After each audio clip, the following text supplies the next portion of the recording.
Hola amigos, bienvenidos a Arquitú. En el video de hoy aprenderemos a hacer agua para una piscina o un cuerpo de agua, rápido y fácil.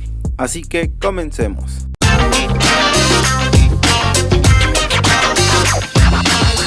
Para empezar debemos estar en el nivel 1. Iremos a la pestaña Arquitectura. Dentro de aquí vamos a la opción de componentes y damos clic en la flechita. Nos aparecerán dos opciones. Para hacer el agua elegimos modelado en situ. Nos saldrá esta ventana y aquí buscamos modelado genérico. Damos a aceptar, le damos un nombre o bien si lo quieren dejar así no habría ningún problema. En mi caso lo nombraré agua. Como vemos nos salen otras herramientas de modelado. Para hacer el agua elegimos extrusión. Lo siguiente es configurar la extrusión. En este caso lo primero que haremos es colocar el nivel del agua.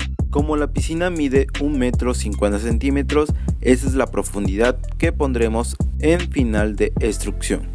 Como el agua en algunas piscinas no llega hasta el borde, en inicio de extrusión colocamos que esté 10 centímetros abajo de donde inicia la piscina. Por último colocamos un material que en este caso sería el agua. Para eso nos vamos donde dice material y damos clic en los tres puntos. Se abre el explorador de materiales y crearemos un nuevo material. Damos clic en este icono, crear material nuevo. Damos clic derecho sobre él para cambiar el nombre.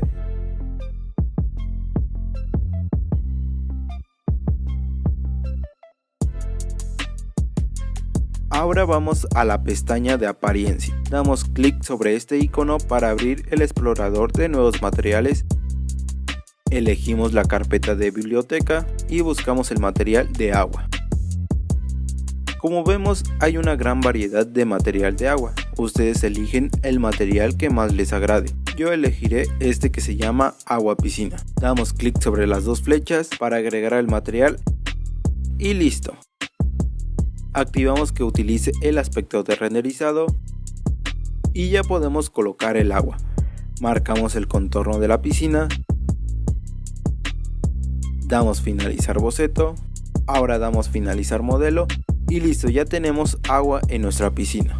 Así se vería nuestra piscina con agua. Espero que este video les haya funcionado. Si es así, házmelo saber con un like. Suscríbete y activa la campanita para que no te pierdas ninguno de nuestros videos. Comparte este video con tus amigos y si tienes alguna duda me la puedes hacer en la caja de comentarios.